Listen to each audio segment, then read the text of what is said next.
உலகம் முழுமையும் உள்ள சன்லைஃப் தொலைக்காட்சி நேயர்களே, உங்கள் அனைவருக்கும் வணக்கம். இது நாட்டு மருத்துவம், நலம் தரும் மருத்துவம். எல்லோருக்கும் ஏற்ற பக்க விளைவுகள் இல்லாத, பாதுகாப்பான, பணச்செலவுகள் இல்லாத மருத்துவம். எளிய மருத்துவ கருத்துக்களை இந்த நிகழ்ச்சியிலே நாம் ஒவ்வொன்றாக பார்த்து பழகி பயன்பெற்று வருகின்றோம். இன்று சில மருத்துவ கருத்துக்களை நாம் தெரிந்து கொள்வோம். கரிக்கா பப்பாயா என்று தாவர பெயராலே சொல்லப்பெறுவது, பப்பாயா என்று ஆங்கில பெயரை பெற்றிருப்பது, பப்பாளி என்று தமிழ் பெயராலே குறிக்கப்பெறுவது. இந்த பப்பாளி மாம்பழத்தை போல சுவையுடையது, உடலுக்கு சுகம் தரக்கூடிய ஒன்றாக திகழ்கிறது. இதில் பீட்டா கெரோட்டின் என்று சொல்லக்கூடிய ஆன்டி ஆக்சிடென்ட் மிகுதியாக இருக்கிறது. நார் சத்துவம் என்கின்ற ஃபைபர் அதிகமாக இருக்கின்றது. விட்டமின் சி செறிந்ததாக விளங்குகிறது. இந்த பப்பாளியோடு தேன் சேர்த்து ஒரு சேர குழைத்து ஒரு துண்டுகள் அன்றாடம் நாம் உண்டு வருகின்ற நிலையிலே நரம்பு மண்டலங்களுக்கு இது பலம் சேர்த்து ஒரு நெர்வைன் டானிக் என்கின்ற வகையிலே பயன் தருகிறது. குறிப்பாக நுண்ணிய நரம்புகள், மூளை நரம்புகளுக்கு பலம் தரக்கூடியதாக இருந்து ஞாபக சக்தியை அதிகப்படுத்துகிறது. குடல் புண்களை ஆற்றக்கூடியதாகவும், உடல் உஷ்ணத்தை தணிக்கக்கூடியதாகவும், மலச்சிக்கலை போக்கக்கூடியதாகவும் இது விளங்குகிறது. உடலுக்கும் உள்ளத்துக்கும் ஆரோக்கியம் தரக்கூடிய ஒன்றாக பப்பாளியும் தேனும் திகழ்கிறது என்பது உண்மை. அன்பான நேயர்களே, திரிபலா என்று சித்த மருத்துவத்திலேயும் சரி, ஆயுர்வேத மருத்துவத்திலேயும் சரி, ஒரு கூட்டு மருத்துவம் கடைகளிலே கிடைக்கக்கூடிய ஒன்று. 3 தோற்பு பொருட்களான கடுக்காய், நெல்லிக்காய், தாண்டிக்காய், இவை 3ஐயும் சம அளவாக ஒரு சேர உறவாடும்படி கலந்து கடைகளிலே கிடைக்கக்கூடிய ஒன்று திரிபலா சூரணம். இது பொதுவாக கழிவு உறுப்புகளை சீர் செய்யக்கூடிய, ஆரோக்கியம் தரக்கூடிய ஒன்றாக திகழ்கிறது. உள் உறுப்புகளுடைய புண்களை ஆற்றக்கூடியதாக விளங்குகிறது. இரவு நேரத்திலே ஒரு தேக்கரண்டி அளவுக்கு அல்லது 10 கிராம் அளவுக்கு திரிபலா சூரணம் எடுத்து அதை தேனோடோ அல்லது சுடுநீரோடோ இரவு படுக்க புகுமுன் உண்டுவிட்டு படுப்பதினாலே மலச்சிக்கல் என்பது மாறி போகிறது. அதனோடு கூட உடலிலே தேங்கி இருக்கின்ற அழுக்குகள், மாசுக்கள், நீர் சத்துவம் அத்துணையும் வெளியேறி உடல் எடையை குறைக்கக்கூடிய ஒன்றாகவும் இது விளங்குகிறது என்பதை நாம் மறுத்தல் ஆகாது.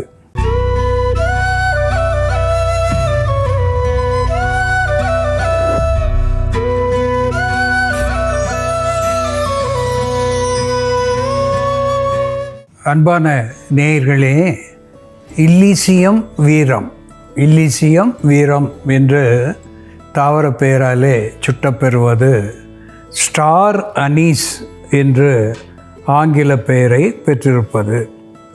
ஸ்டார் அனீஸ் என்று சொல்லுகின்ற பொழுது நட்சத்திரத்தினுடைய அமைப்பை இது வடிவை பெற்றிருப்பதனாலே அப்படி ஒரு பெயரை சொல்லியிருக்கிறார்கள். இது மிகுந்த மணமுடையது, அதோடு கூட சுவை உடையது. இது ஒரு டைஜஸ்டிவ் டானிக் என்கின்ற வகையிலே இது பயன் தருகிறது. ஸ்டிமுலண்ட் என்கின்ற வகையிலே உள் உறுப்புகளை தூண்டுவிக்கக்கூடியதாக திகழ்கிறது. ஒரு டயூரிட்டிக் என்கின்ற வகையிலே சிறுநீர் பெருக்கியாக விளங்குகிறது. இந்த தூண்டுவித்தல் என்கின்ற பொழுது குறிப்பாக மாதர் தமக்கு வருகின்ற தொல்லைகளிலே ஒன்று த இர்ரெகுலர் மென்ஸ்ட்ருவேஷன் என்று சொல்லக்கூடிய முறையற்ற மாதவிலக்கு. அந்த முறையற்ற மாதவிலக்கை போக்கி ஆரோக்கியமான கருப்பைக்கு இது வழிவகை செய்யக்கூடிய ஒரு மருந்தாக விளங்குகிறது. பாலூட்டும் தாய்மார்களுக்கு ஒரு கேலக்டோகோக் என்கின்ற வகையிலே பால் பெருக்கியாக இது பயன் தருகிறது. அதோடு கூட இதில் இருக்கின்ற மனம் அதனுடைய சாரம் என்பது ஒரு டைஜஸ்டிவ் டானிக் என்கின்ற வகையிலே எண்ணெய் சத்துவத்தை செரிமானம் செய்யக்கூடிய நிலையிலே ஒரு செரிமான சீர்கேடுகள் வாராமல் தடுக்கக்கூடிய ஒரு உணவாக இது விளங்குகிறது. குறிப்பாக அசைவ உணவான பிரியாணி, புலாவ் போன்ற உணவுகளிலே அதிகமான எண்ணெய் சத்துவத்தை நாம் சேர்க்கின்ற பொழுது அவை சுவையோடும் இருக்க வேண்டும், சுகமாக ஜீரணமும் ஆக வேண்டும் என்கின்ற ஒரு காரணத்துக்காக இந்த ஸ்டார் அனீஸ் என்று சொல்லுகின்ற அன்னாசி பூக்களை உணவோடு சேர்க்கின்றோம். இந்த வகையிலே இது மலச்சிக்கலை போக்குகிறது. ஒரு antiviral, anti bacterial, anti fungal, anti microbial என்கின்ற மருத்துவ குணத்தை பெற்று வயிற்று கோளாறுகளை வேறிருக்க செய்யக்கூடியதாக விளங்குகிறது. ஆன்டி லிப்பிடமிக் என்கின்ற வகையிலே இது கொழுப்பு சத்துவத்தை கரைக்கக்கூடியதாகவும் திகழ்கிறது. இந்த அன்னாசிப்பூ எப்படி மருந்தாகிறது என்று செயல்முறையிலே பார்ப்போம், வாருங்கள். நேயர்களே, நாம் இன்னைக்கு அன்னாசி பூவை பயன்படுத்தி தொண்டை வலி, சளி, இருமல், நுரையீரலில் ஏற்படக்கூடிய தொற்று இவற்றை சரி செய்து இம்யூனிட்டியை அதிகப்படுத்தக்கூடிய ஒரு மருந்து, அதே போல் ரத்தத்தில் உள்ள அதிகப்படியான கொழுப்பை குறைக்கக்கூடிய ஒரு மருந்து தயார் பண்ணலாம். இதற்கு தேவையான பொருட்கள்: அன்னாசிப்பூ, லவங்கப்பட்டை, அரிசி திப்பிலி, தேன். நம்ம அன்னாசிப்பூ, லவங்கப்பட்டை, திப்பிலி இவை மூன்றையும் சம அளவு எடுத்து பொடி பண்ணி வச்சுக்கிட்டு அந்த பொடியை நம்ம தினமும் 500 மில்லிகிராம் அளவுக்கு எடுத்து அதோட தேன் சேர்த்து மிக்ஸ் பண்ணி தேனில் குழச்சி நம்ம சாப்பிடலாம். அப்படி இல்லைன்னா இது போன்று கஷாயமாக தயார் பண்ணி குடிக்கலாம். நமக்கு தொற்று ஏதாவது ஏற்பட்டு காய்ச்சல், தொண்டை வலி போன்ற பிரச்சனை இருந்ததுன்னா இந்த கஷாயம் தயார் பண்ணி குடிக்கும்பொழுது ஓரிரு வேளை எடுக்கும்பொழுது அந்த தொற்றை கட்டுப்படுத்தக்கூடிய மருந்தாக செயல்படும். லவங்கப்பட்டை ஒரு 2 துண்டு ஆட் பண்ணிக்கலாம்.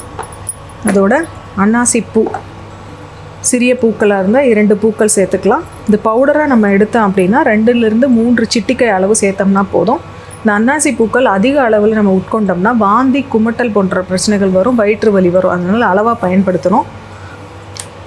2 பூக்கள் சேர்த்துக்கலாம். இதோட அரிசி திப்பிலி ஒரு 5-6 அரிசி திப்பிலி சேர்த்துக்கலாம். இது போன்று நம்ம முழுசாக சேர்த்து குடிக்கும் பொழுது, கொதிக்க வச்சு குடிக்கும் பொழுது ரொம்ப மைல்டாக இருக்கும், தொண்டைக்கு இதமாக இருக்கும், தொண்டை புண், வயிறு புண் இதெல்லாம் வராமல் இருக்கும்.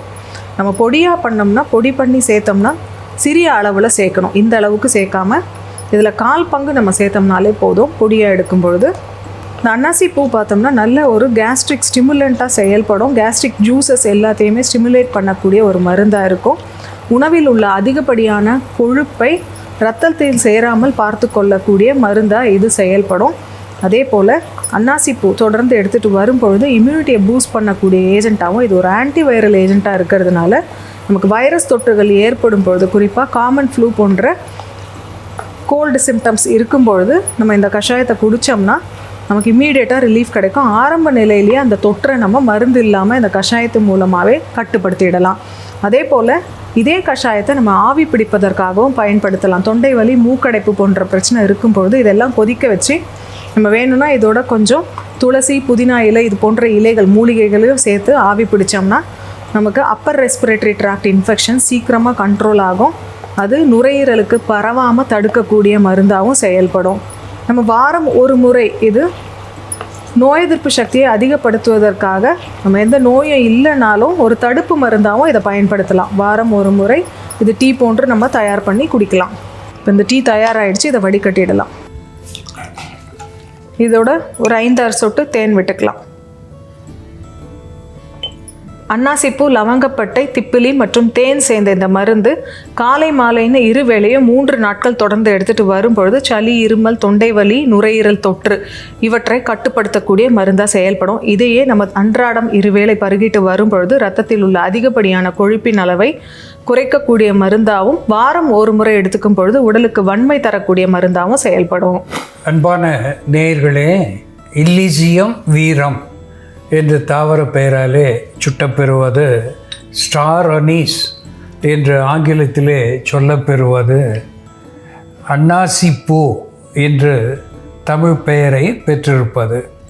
இந்த அன்னாசிப்பூ ஒரு ஹார்மோனல் இன்பேலன்ஸ் என்று ஆங்கிலத்திலே சொல்லுகின்ற வகையிலே சுரப்பிகளினுடைய குறைபாடு இவற்றை சரி செய்யக்கூடிய ஒன்றாக விளங்குகிறது. குறிப்பாக பெண்களினுடைய மாதவிலக்கு கோளாறு, முறையற்ற மாதவிலக்கு இவற்றை போக்கி ஒரு முறையான நிலைக்கு கொண்டு வரக்கூடிய ஒன்றாக திகழ்கிறது. கேலக்டோகோக் என்கின்ற வகையிலே பால் சுரப்பியாக இது விளங்குகிறது. அப்பிடைசர் என்கின்ற நிலையிலே பசி தூண்டியாக, ஸ்டொமாச்சிக் என்கின்ற வகையிலே வயிற்று கோளாறுகள் அத்துணைக்கும் இது மருந்தாகி பயன் தருகிறது. அதோடு கூட ஆன்டிவைரல், ஆன்டிபாக்டீரியல், ஆன்டிஃபங்கல், ஆன்டிமைக்ரோபியல் என்கின்ற மருத்துவ குணத்தை பெற்றிருப்பதோடு ஒரு ஆன்டி ஆக்சிடென்ட் என்கின்ற மருத்துவ குணத்தையும் இது பெற்றிருக்கிறது. ஒரு ஆன்டிஸ்பாஸ்மோடிக் என்கின்ற வகையிலேயும் இது வலி நிவாரணியாக பயன் தருகிறது.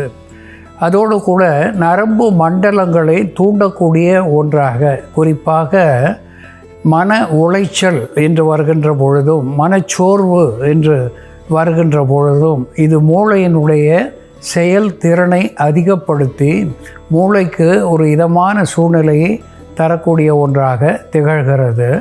வெள்ளைப்போக்கு இப்படி ஒழுக்குகளை போக்கக்கூடியதாக விளங்குகிறது. இந்த ஸ்டார் அனீஸ் என்கின்ற அன்னாசி பூவோடு சின்னமோம் என்கின்ற லவங்கப்பட்டை சேர்த்திருக்கின்றோம்.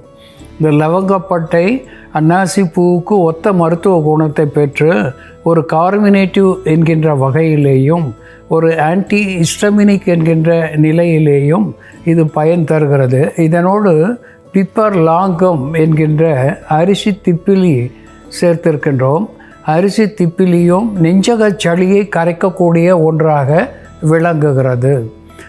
இந்த அன்னாசிப்பூ, அரிசி திப்பிலி இவை இரண்டும் மியூகோப்ரூலண்ட் என்கின்ற வகையிலேயும் டீகன்ஜஸ்டன்ட் என்கின்ற நிலையிலேயும் நுரையீரலை பற்றிய சளியை கரைத்து வெளித்தள்ளக்கூடிய ஒன்றாக திகழ்கிறது என்பதை மறத்தல் ஆகாது. இதனோடு நாம் தேன் சேர்த்து ஒரு பானமாக வைத்திருக்கின்றோம். அந்தி சந்தி என்று இருவேளை நாம் சில நாட்கள் பருகுகின்ற நிலையிலே மாதவிலக்கு கோளாறுகள், வயிற்றை பற்றிய பிரச்சனைகள், சளி, இருமல் இவற்றையெல்லாம் போக்கி ஒரு ஆரோக்கியமான வாழ்க்கையை நமக்கு இந்த ஸ்டார் அனீஸ் என்று சொல்லக்கூடிய அன்னாசிப்பூ தரும் என்பதிலே ஐயமில்லை. அன்பான நேயர்களே, மணத்துக்காக நாம் உணவிலே சேர்க்கின்ற அன்னாசிப்பூவிலே மருத்துவ குணங்கள் என்னென்ன இருக்கிறது என்று நாம் பார்த்து தெரிந்து கொண்டோம். இதுபோல வேறு ஒரு மருத்துவ குறிப்போடு நாம் மீண்டும் சந்திப்போம். நன்றி, வணக்கம்.